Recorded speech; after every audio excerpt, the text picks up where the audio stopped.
Today we're going to discuss the top 10 forgotten, underdeveloped, or mysterious characters in One Piece that could still make big splashes in the world and lore of the One Piece endgame. These are characters who have been name-dropped but never seen, characters believed to be dead but we never saw the body, or characters that just never reappeared outside of flashbacks. Many of these names might be familiar, but one or more of these names will absolutely have been forgotten by 94.75555 repeating percent of the fan base.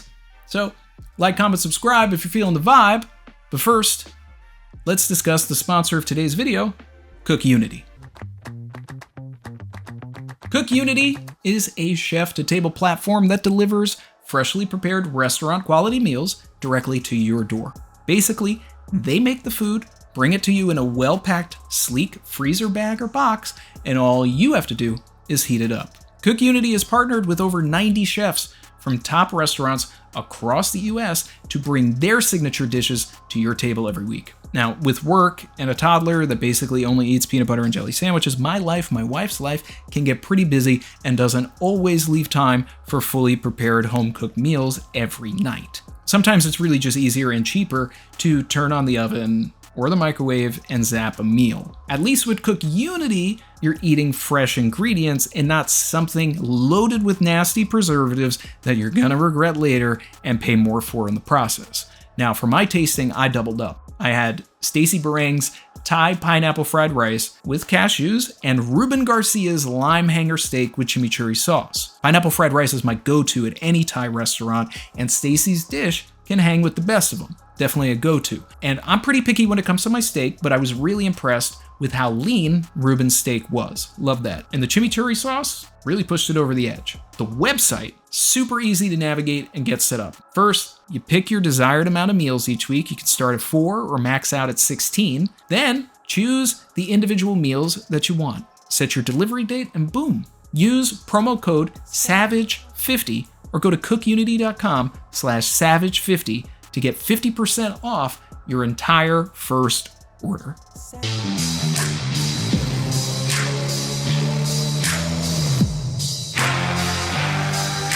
Link in the description for more.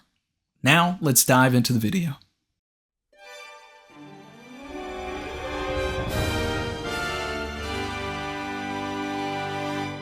Top forgotten, underdeveloped, or mysterious characters in One Piece. Number 1. Louis Arnaut, the author of Bragmen. Now, if you're unaware, Bragmen is a book that Nami referred to in chapter 115 while looking for information about Little Garden. The chapter ended with a narration from the famed explorer Louis Arnaut. Quote, "To its inhabitants, this island is like a little garden, an island of giants. Little Garden, that is what I've decided to name this island. Signed, Explorer Louis Arnaut." Now, most fans probably wrote this section off and never thought about it again until recently, and I wouldn't blame most fans because Arnaut is quite literally never mentioned again in the main canon until exactly 25 years later. Yes, exactly. Chapter 115 and 1132 were each released in the first week of December, 1999, 2024 respectively.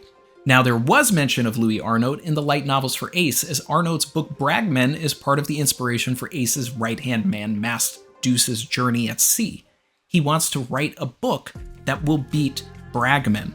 Now, it is yet to be revealed, but it is quite possible that the man in the silhouette on Elbaf is an old Arnaut, potentially a true lurking legend. How could Arnaut play a role in the story? Well, here's what we know. Dory and Brogy were the only giants on Little Garden in the last 100 years. So, unless Dory and Brogy chose that island because giants used to inhabit it centuries ago, it means that Louis Arnaut discovered Little Garden at some point in the last 100 years. Congratulations, 100 years in the business. And had enough pull in the world to name the island and have the world as a whole refer to the island based on the name that he gave it. Arnaut had juice. Dory and Brogy spoke of how hard it was to leave Little Garden and even mentioned the year-long reset for the log pose. Could Arnaut have waited out the year, getting to know Dory and Brogy very well, inspiring Arnott to find Elbaf? Or was he such a skilled explorer that he was able to wade the waters outside of Little Garden without worrying about the giant beasts in the water? Either way, the man is a legend of the past who is soon to resurface. If he predates Roger's era, he could very well be the man who inspired the Pirate King, giving us a beautiful 3-generation narrative starting with Arnott, then Roger, and now Luffy. We'll have to wait and see, but the prospect of learning more about this character is exciting and clearly something planned at the very outset of the story. Top forgotten, underdeveloped, or mysterious characters in One Piece number 2, Willie Gallen. Don't be upset if you're saying who. Just like Louis Arnott, Willie Gallen is another character who was only ever revealed to us in a narration box, with no further information ever given to us since their initial quote. In chapter 218, as the St. Brice ship starts to fall from the sky, a narration breaks out saying, "Anything that humans can imagine can happen in reality." Signed, physicist Willie Gallen. And this is literally all we know about Willie, but with Egghead in the rear view, these words seem more like a thesis statement for the entire series now, considering everything Luffy is able to do and manifest at this stage of the story. If Luffy wants to imagine goggles, they become a reality. If Bonnie wants to imagine that she is Nika, she becomes Nika as well. It'll be interesting to see how far Oda wants to take this, and considering Vegapunk has echoed similar sentiments, especially in his own theories of how the world works, I wouldn't be surprised if we learn about Willie Gallen being Vegapunk's Roger, or even his Shanks, the person that Vegapunk looked up to, from a different generation and based much of his research off of. At least with Louis Arnott, we can assume that he was alive in the past 100 years based on context clues, but as far as Willie is concerned, he could be from any time period, including Joy-Boys. Or maybe the St. Brice is a clue. And that brings us to number 3. The captain of the St. Brice. Might as well follow through, right? Now, this is one that could very possibly never return and wouldn't impact the story much at all, but it is an interesting mystery of a time period that we know very little about. The St. Brice was on an undetermined voyage 210 years ago from the current time of the story, factoring the time skip. They were from the South Blue, ended up in the skies of paradise, only to very effectively sail around the sea clouds for 2 centuries before conveniently falling in front of the Mary. Robin puts together the broken skull of a man from the ship and discovers 3 holes in his skull from a surgery called trepanation, an old way of draining the skull of its fluids to treat disease. The man got ill and died in his early 30s. His teeth were coated with tar, which was apparently a custom of the people of Brice. The story has all the markings of a future sad backstory revolving around the man the skull belongs to and the girl in the photo that Sanji finds underwater. As far as 200 years ago is concerned, one of the big events that happened was that Emmett attacked the Holy Land sometime around the time that the St. Brice would have been on its voyage.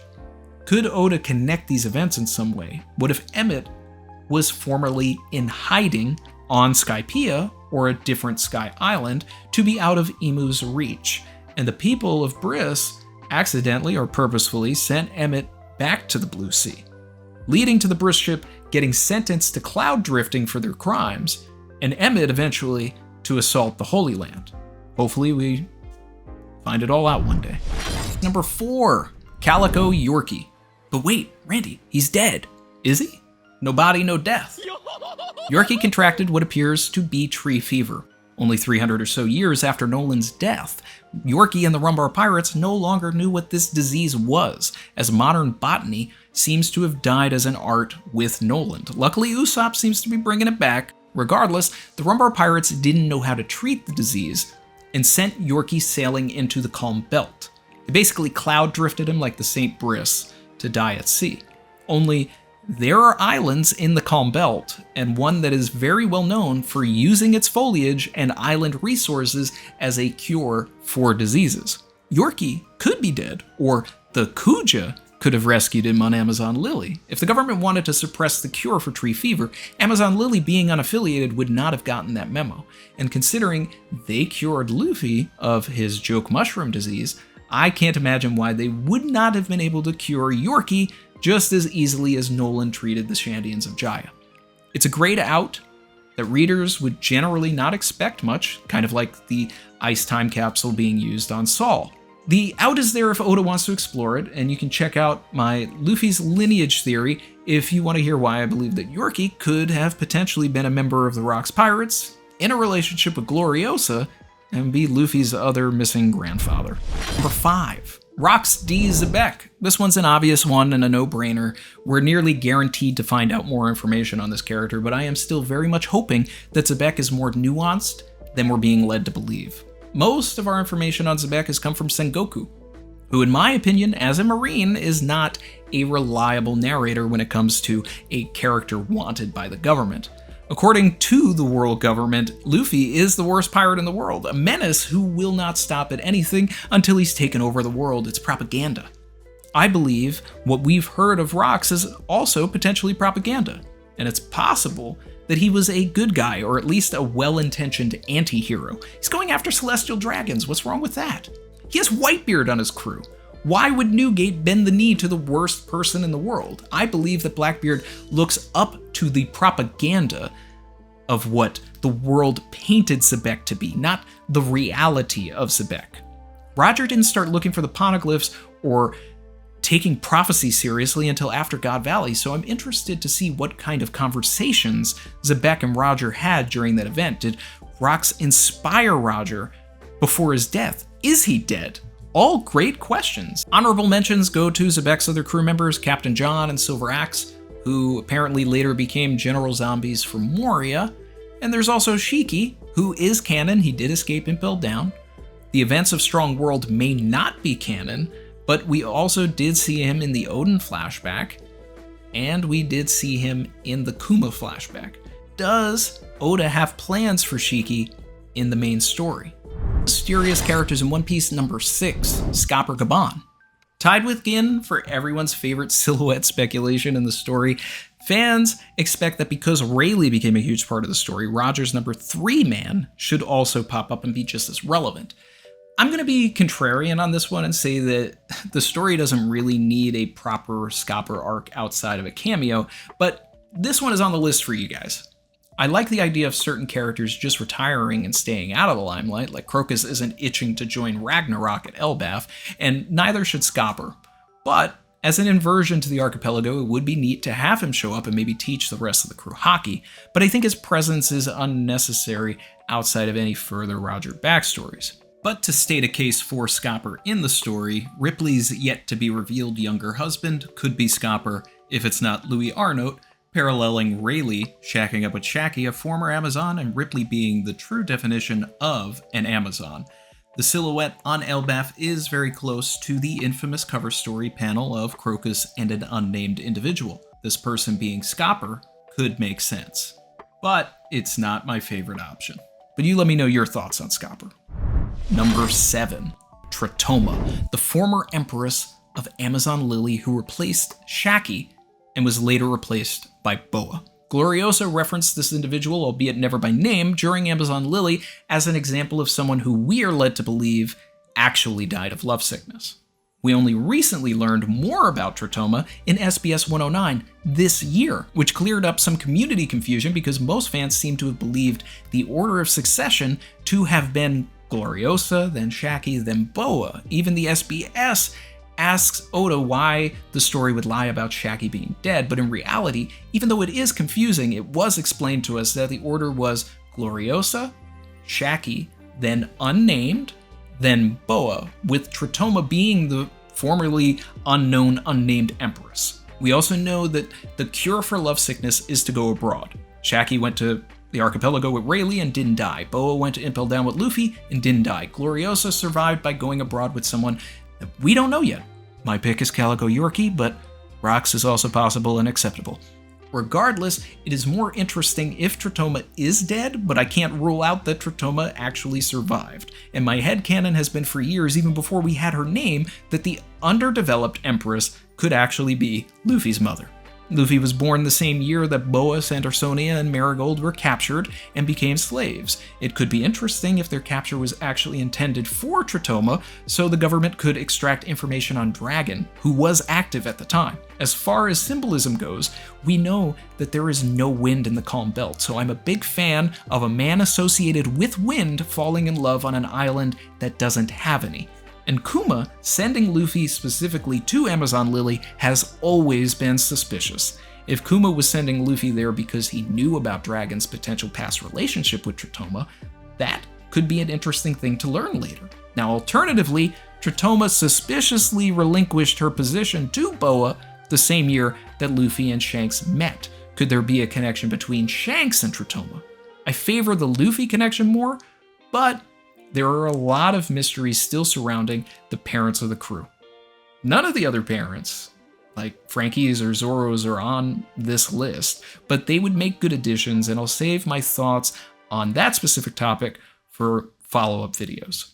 Top forgotten, underdeveloped, or mysterious characters in One Piece, number 8. Gidatsu, Enel's priest that Chopper fought. If you're anime only, then you have no idea that Gidatsu actually originated the move that Kaido pulled in his introduction, when he fell from Skypiea and somehow did not die when he landed in Alabasta. He started working with Koza's uncle Goro and helped open the Ukari hot springs near Alabasta.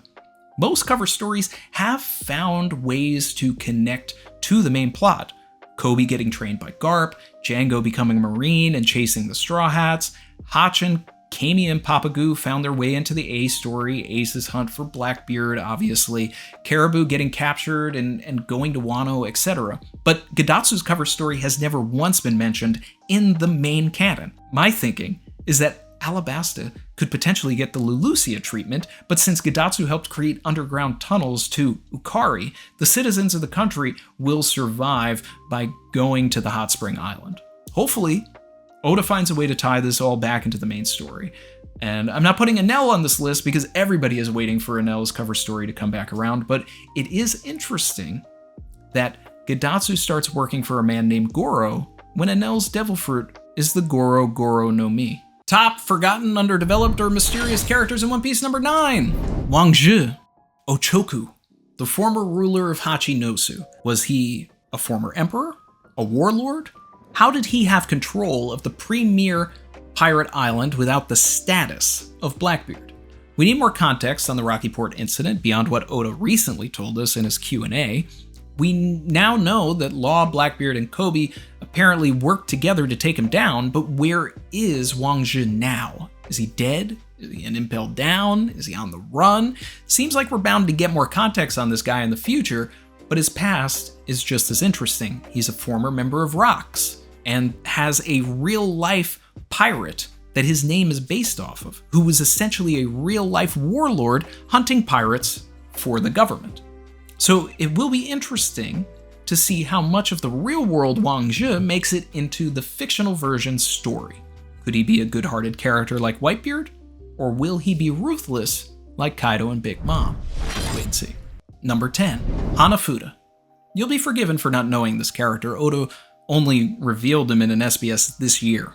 We've known for over a decade now that Ace was once recruited to be a warlord of the sea, but in order to become one of the 7 warlords, it means that there had to have been 6 at one point requiring the replacement, begging the question for years, who was the warlord that Ace fought and defeated, followed up by the question, which of the 7 that we knew took the job in place of Ace?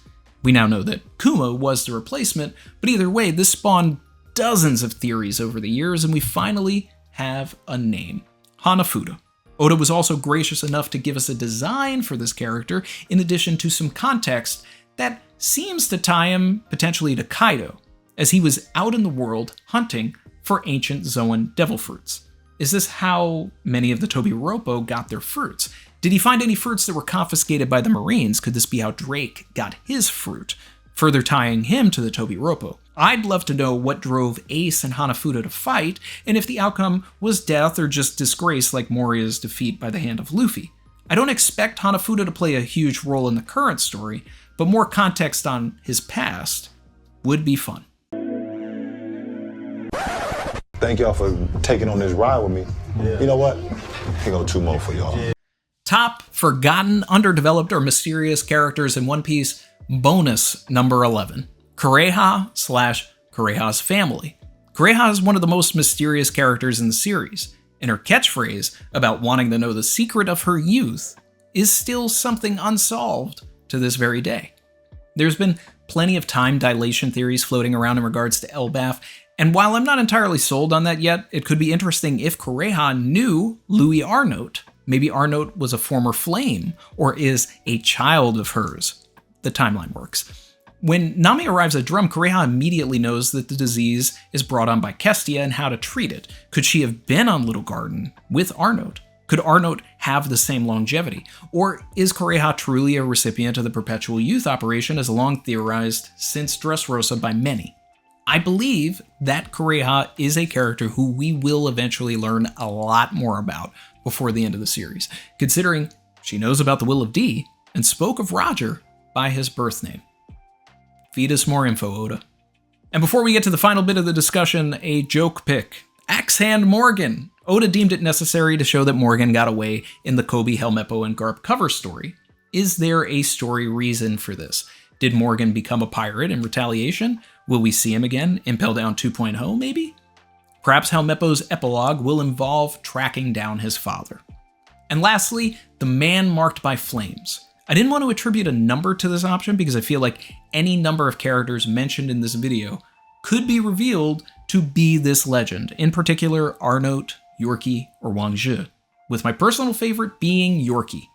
I love the full circle symbolism of having the very first flashback character introduced in the Grand Line by the character who introduced us to the concept of Laugh-Tale in the first place, being the character that may very well hold the key to getting to the final island.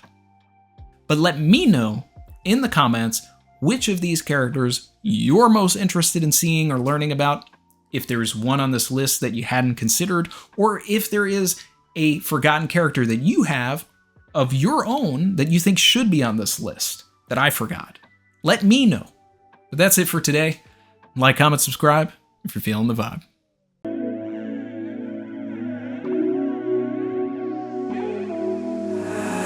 I've been swimming deep, deep. Savage.